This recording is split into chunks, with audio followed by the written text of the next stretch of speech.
Chapter 2. The Journey. It was strange to be up and about so early. Shania watched the final preparations for the journey from a small terrace below her bedchamber. She wondered impatiently if they would ever get the caravan on its way. At the moment all seemed confusion, sharp voices mingling with an occasional whinnying from some high-strung horse rebelling against the servant's prodding. The whole thing was like a dream. Men and beasts moved about in semi-darkness, hazy with the mist that rose at the hour to water the earth. She would always remember this moment. It was a turning point in her life, a farewell to 15 years of pampered childhood. Her father had deemed her ready. A new bond now joined them. For once he stood his ground for her. She heard him calling her from within the house where he had gone to bid her mother farewell. It was always a hard moment, made doubly so this time by the unpleasantness between them. As she entered their sleeping quarters, she saw tears in her father's dark eyes. He brushed a final kiss against his wife's hair and hurriedly left the room. A coolness about her mother, standing regal as a queen in the light of the flickering clay lamps, told Shania she had not forgiven him. For just a moment the girl longed to end the tension, to say she would not go. But some deep inner awareness warned her that this was a suffering she and her father must pass through, and they must not falter. Embraced in her mother's arms, the girl marveled again at her silky, flowery essence. Would she ever be such a woman herself? So feminine, so powerful in her loveliness? She realized how much she was going to miss her mother. Not even Fenice, her maid since babyhood, could provide the security she felt in Ona's arms. I will think of you here each day, Mother, and it will comfort me when the way is hard. And it will be hard, Shania. You can be sure of that. But Fenice will be beside you. That relieves my mind a bit. And your father will lay down his life for you. Speak freely to him of your needs. He will be busy and preoccupied. But it is his desire to make this trip a delight for you. She sighed. Shania, Nathan has a strange secret longing I do not pretend to understand. She had never called him Nathan to her daughter before, and the girl realized they were talking woman to woman in a new way. I love him, and I often make him extremely happy. But I have also robbed him of something vital to his very being. It makes me very angry. I cannot fully satisfy him. A weary smile flickered across her face. Most men would think me quite enough. But not Nathan. Sometimes I fear he hates me because he is my prisoner. But all this is too much for your young head. Go, my darling, and discover the world. I'll be here waiting for you. If you see the beautiful one, tell her I hope her piece of fruit was worth the cost. Her bitter laughter followed Shania out into the morning light. The girl wished they had parted on a different note. As she got upon the back of Hadish, her heart beat with excitement. Venus, already mounted beside her, spoke with an unusual tremor in her voice. Will we ever see it all again, child? This civilized city and our beautiful home here? You forget, Venus, that the city is far from civilized. We dare not leave our home at night, and sometimes the evil ones pound upon our very doors. Frankly, I'll take the wilderness any day. They say most animals will keep their distance if not attacked. Besides, I believe the God of heaven will go with us. Venus, a strong, vital woman well over 500 years old, snorted indignantly and fondled a small silver figure that hung on a leather cord about her neck. Shania had her own opinion of the various gods her people worshipped. Their representation and images did not seem capable of much help to her practical mind, but she knew the servants set great store upon their powers. Even her mother knelt daily before an exquisite silver goddess rising from the foliage in her sleeping chamber. Nathan rode up beside her, touching her shoulder lightly. We are about to start, Shania. I need to know that God will be with us on this journey. There is so much more to me than an expedition for clay. Could we pray together? Shania bowed her head, and there, before the watching, wondering, impatient servants, Nathan lifted his voice to heaven in a plea to God for his presence and his protection. The girl heard an oath and an undercurrent of disapproval. But Nathan was a kind and generous master, and she knew the men would think long before leaving him. "Is this your custom, father?" she asked as he turned to ride back along the line of wagons, heavily loaded donkeys, and mounted men. "No," he shook his head, smiling ruefully. "Usually I am a coward."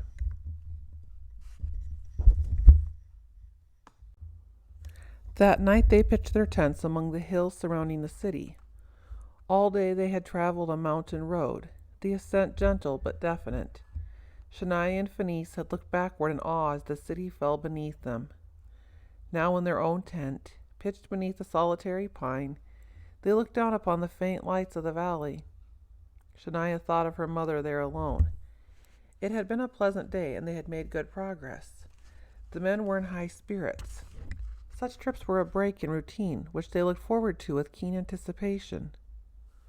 Once in the night, Shania woke to a terrible crashing in the underbrush, and, lifting the edge of her tent, saw 3 of the men on guard seize torches from the fire and head toward the sound, which receded into the night. So it is true. There really are fearsome animals that are out there in the forest. She shivered a little and pulled her pallet close to Phineas. The days ahead astounded her. She thought she had seen beauty as she and Ira had toiled in the gardens, but nothing had prepared her for the trees that seemed to brush the very clouds, flowers that sprawled in profusion along the sun-dappled path. There was a lavender-cupped flower, big as her father's clay bowls, with long, deep purple stamen, ending in black lacy discs that bobbed gently in every breeze. Shania had to dismount and bury her face in its deep purple throat. She begged her father to dig one for her garden, but he reminded her it would never survive the long journey, and he promised they would stop on the return trip. It seemed they encountered new wonders around every bend, and she was forever falling behind and racing to catch up. When she stopped, 2 of the servants always waited as she lifted a blossom to her nose or examined some new shrub tucked into a rocky crevice. She realized her father had anticipated her curiosity and had made provisions for her safety. By the time, 6 days later, they topped a ridge at evening and looked down upon Havala Riverland, she felt drunk with discovery. She had beheld colors before unimagined, and breathed air as pure as crystal. The fragrance of 1,000 flowers had tantalized her nostrils. When they made camp and eaten, all gathered about the fire, and Nathan took out his harp. The men leaned against trees or sprawled upon the ground in relaxed anticipation. His fingers drew from the strings a sweet, plaintive tune familiar to Shania from her childhood. It was a song of his homeland, and he played it here tonight as he rested upon the very borders of that beloved valley. There was a haunting quality to the music, intensified by firelight, sparks drifting upward in the leafy darkness. He had told her once that there was words to the song, words that told of Adam's sorrow upon his dismissal from Eden. And tonight she felt that sadness in her very bones. Even the jovial Phineas was quiet and somber when the last strains lingered about them. The men called then for livelier tunes, and Nathan obliged, shaking off his nostalgia. They laughed and sang, rowdy in their freedom and their anticipation of the morrow. Usually Shania loved their rough voices against the soft twanging of her father's harp, and most of all she loved to watch his sandy head bent over the instrument, his strong, sure hand drawing the sounds tenderly from the strings. But tonight she could not shake the mood of the old melody. It still trembled in her heart like the first tears ever shed. How could a few musical notes recreate the exquisite pain of loss? She wondered who had created the song and how had it evoked such intensity of suffering. Tomorrow she would meet her grandfather, and later, perhaps, Adam, if only they were in time. As they descended the hillside the next morning, Nathan rode beside his daughter, pointing out the landmarks of his boyhood, a cluster of tents sprawling in a clearing beyond that large fenced areas that contained portions of her grandfather's vast herds. Cropland, green and lush in the morning sun, stretched to the southeast. Grandfather must be very wealthy, Shania exclaimed. You never told me that. In his own way, yes.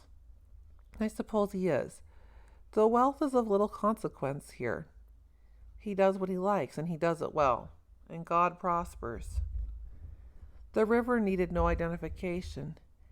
It meandered, serene and shining through flowered meadows, then roared over rocks and down waterfalls, only to disappear into deep forests and out again some miles distant. The valley, in fact, seemed only a setting for this aquatic jewel, and Shania drew the scene into her mind, detail by detail, that she might engrave it there forever. It did not surprise her, this valley. She had felt the essence of it within her always. I too have come home, Father, she said, almost reverently, hoping he would understand. I know, he replied, reaching for her hand. You are a child of this place. It's why I had to bring you, no matter what your mother said. I owed it to you. Without further conversation, they rode slowly down the hillside, closer in spirit than they had ever been. As the caravan halted before the tent settlement, a woman came from the main dwelling. Over 400 years old and nearly as tall as Nathan, she stood, golden as a sun goddess, smiling up at her son in welcome. Her hair, the color of ripe wheat, nearly the same hue as her skin, was pulled back from her face and coiled in a loose, thick knot at the back of her neck. Everything about her bespoke wealth and health and vitality, plus a peace the girl had never seen on a human face. Nathan, my son, we have been waiting your arrival for days. We knew the clay would bring you sooner or later. Get down, lad, I need a hug. Nathan dismounted and held his mother in his arms a long moment, and Shania saw over her father's shoulder her grandmother wipe tears from her dark eyes. Somehow she had never thought of her father as somebody's son. Now she recognized the strong ties between them and realized that her own beautiful mother must have brought incredible sorrow to this golden woman of Havala. Finally, Nathan turned and, beckoning to Shania, spoke to his mother. I have brought you a surprise. This is my daughter, my treasure, my only child. Shania, meet Abigail, your grandmother. The girl slid from the horse and looked into those sharp, appraising eyes, knowing they were taking her measure. She did not flinch, but stared steadily back through her grandmother's sea-green ones. Abigail reached at last for Shania's tanned hands and said, These are working hands, not those of an idle city girl. Shania is a determined gardener who refuses to sit in the shade and wear fine clothes. I guess her mother is more tolerant of her digging than I am. I keep telling myself I've provided well, and my daughter need not be weed with the gardeners. But Ona says, let her be if it's what makes her happy. So when the other girls are romping at baths or giggling in the grape arbors, she is setting out plants with Ira like any Havala girl. Shania paid no attention to his words. She heard the pride in his voice instead, and so did his mother. Abigail put her arms around the girl and hugged her as thoroughly as she had her son. Welcome home, sweet one. I've always feared I would die without ever laying eyes on Nathan's daughter, and here you are as lovely as a river lily. I may never let you take her back, you know, she warned, glancing toward her son. I've never had a daughter, and I can tell you I'm going to like it. I promised Ona she would return with us, Nathan cautioned, thinking. Shania felt sure of those last troubled moments at home. But we will spend a few days here, and that'll give you time in which to get acquainted. A few days? It'll take the men at least 2 weeks to dig and dry the clay. Then there's the loading of the wagons. What is this foolishness about a few days? I have other plans, Mother, which I will share at the evening meal. They will be of interest to you. Where is Father? He is bringing in sheep from the river grazing lands.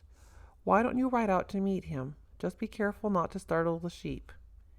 You're talking to an old shepherd boy. Do you really think I'd ride head-on into a flock? Abigail shrugged. You've been a long time away, Nathan. Who knows what the city has done to you? It's made me lonelier for the simplicity and peace of this land. You can never imagine the evil that thrives elsewhere in this world. Have they no fear of God? Abigail asked. Her son snorted. God is but the victim of their scorn and ridicule. They laugh in his face and plot new mischief to flaunt their imperviousness to his wrath. Surely you defend him, Nathan, and speak of his love? Her eyes rested upon him, waiting for his answer, but he did not return her glance. No, Mother, I do not, he said after a pause. It would mean the loss of my business, my wife, and perhaps my life. And I'm not really in much of a position to come to God's defense at any rate. Shania wished she had not heard his reply, that her grandmother had not asked the question. Her father mounted his horse and, wheeling abruptly about, headed down the road. Entering the tent, Abigail set about to prepare a meal with the help of 2 servant girls. As she poured rice into a pot, Shania watched curiously. Occasionally her mother served a tray of drink or fruit, but the actual preparation she left to their servants. Shania, would you gather some greens from the cooking garden behind the tent? Abigail handed her a cutting tool and a basket. Reluctant to admit her ignorance, the girl hesitated. I'm afraid I might cut the wrong things, Grandmother. I've only grown flowers. Abigail turned the cooking pot over to a servant and motioned for her granddaughter to follow her. Behind the tent, she entered a large garden boasting an astonishing array of fruits and vegetables. It made Shania's mouth water just to walk up and down the rows. At home, the servants purchased all their food in the marketplace, and she knew nothing of the intricacies of raising raspberries or carrots. But the gardener and her responded, and she listened with excitement as her grandmother pointed out the various plants and spoke of their needs and habits. Together they filled the bowl with huge ruffled green leaves, and Abigail lifted the overlap of her plain brown robe in which to gather pears. Though they spent a long time in the garden, and it was only because of the faithful girls gathered about the fire, tending the kettle and adding vegetables, that the meal was prepared when Nathan and Sep arrived in a cloud of dust with the sheep. Later, seated about a generous table, they talked as the sun slipped behind the ridge. The food had been a wonder to Shania. The wild brown river rice, garnished with carrots and onions from Abigail's garden, had been delicious. She had watched a servant girl crumbling small bits of grain into the bubbling pot, and Abigail had explained they were herbs and that tomorrow she would show her where they grew in a sheltered corner by the cooking tent. So much to learn in only a few days. She nibbled on a crusty hunk of dark rye bread and decided to try what she thought of goat's milk. Sep had looked at her shrewdly and said simply, "You are welcome in this place, child of Nathan." No hug, no touch, yet Shania felt his satisfaction at her presence.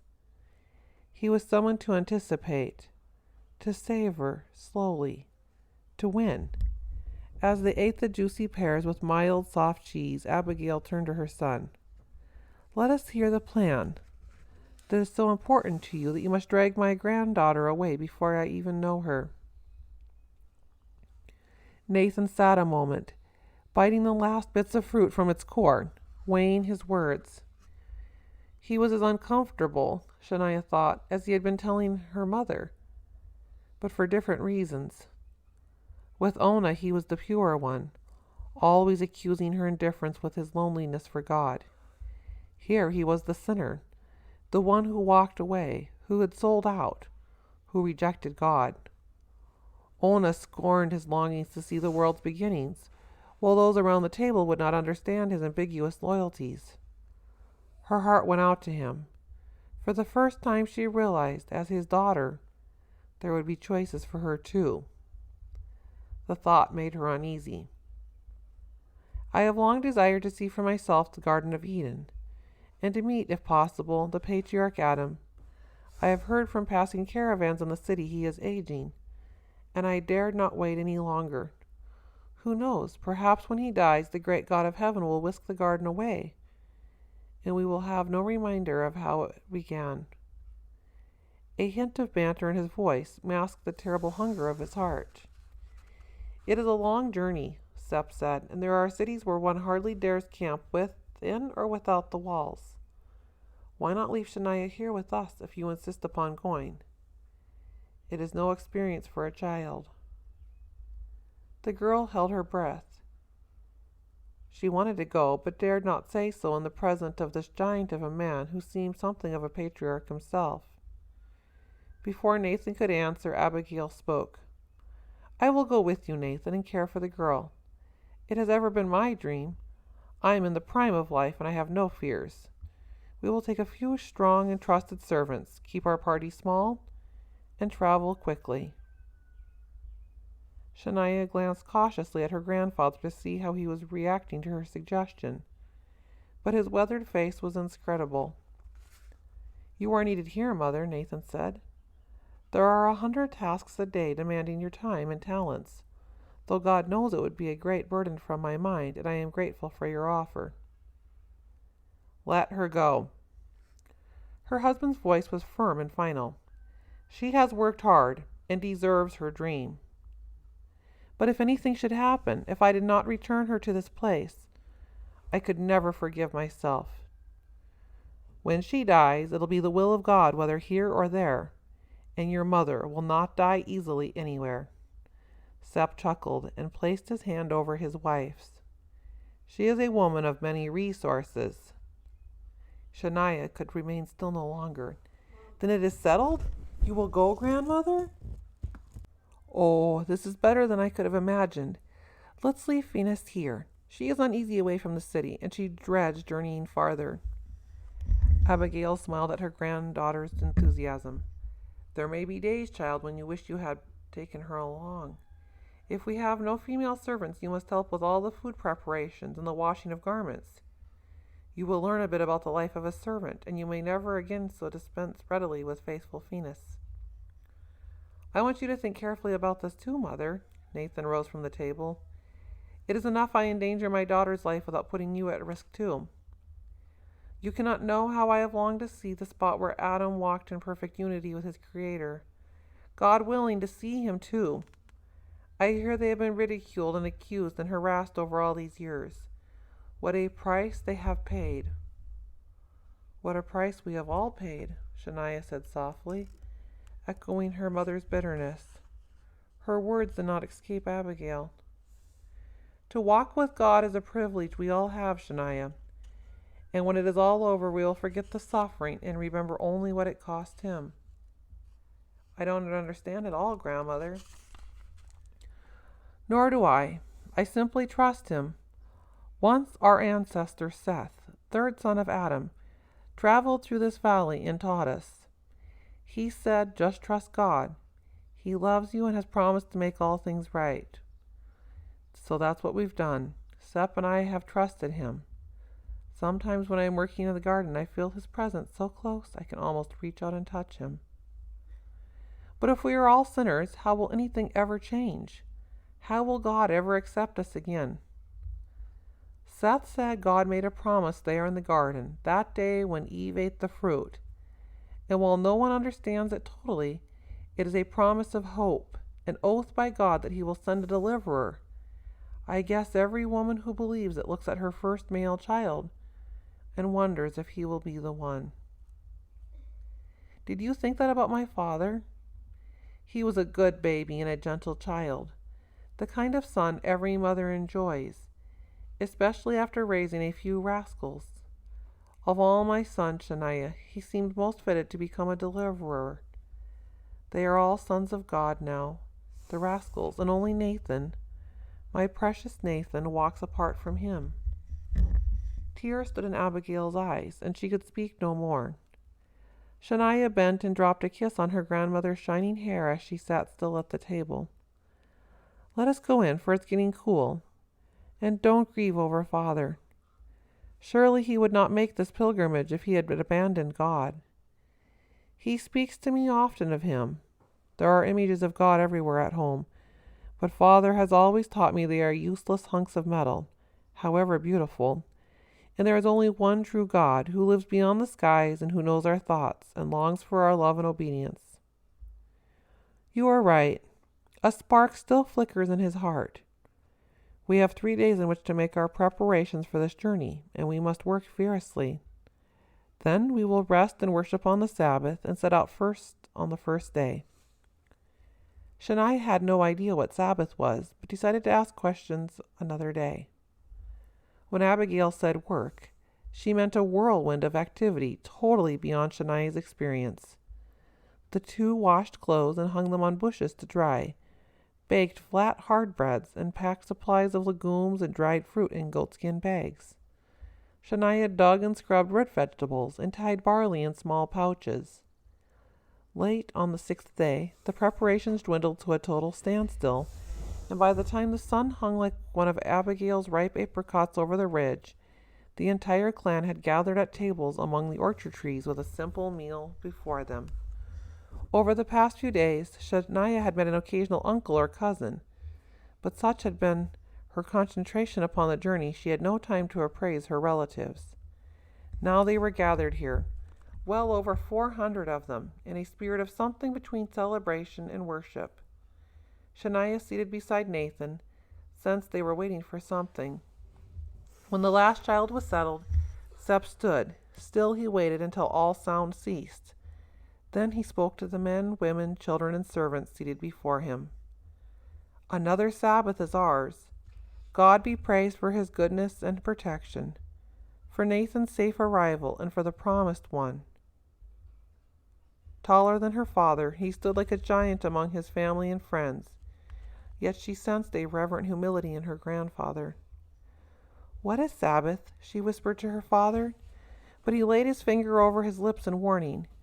She had not noticed before the pile of stones carefully arranged beside her grandfather. Her mind was bursting with questions. Suddenly a servant picked up a handsome lamb and placed it in Sep's hands, where with one deft stroke her grandfather slew it. It happened so fast the girl could only gasp in horror. It was all she could do not to scream. Had he gone mad? She begged Nathan with her eyes for answers, but his lips mouthed only the words, "Wait." His hands dripping blood, Sep placed the lamb on the altar of stones and set fire to it with a torch held by a waiting servant. The stench of burning flesh drifted across the tables, and Shania thought she would be sick. Her grandfather bowed his massive head and prayed, but she could barely focus her mind upon the words, though she did hear him mention again the promised one. Even after he had finished his prayer, all sat with bowed heads, praying silently. Only gradually did subdued conversation flow about them once again. As she ate, she whispered to her father, "Why did he do it? It was awful. It spoiled this whole lovely time. Why are of all the people so relaxed, as though they have nothing on earth to do?" Nathan sighed, knowing he should have prepared her. "Shania, it all has deep meaning, but this is not the time to discuss it. While we are traveling toward Eden, your grandmother will answer your questions. From now until tomorrow night at sundown, there will be no work done in this place. It is a time for the worship of God, for communion with him. It is his command. We'll talk more about it later. Now, eat, my love, and no more heavy thoughts." Nathan bit into an apple with his strong white teeth, and the juice spurted into a fine spray. Shania knew there would be no more answers this night.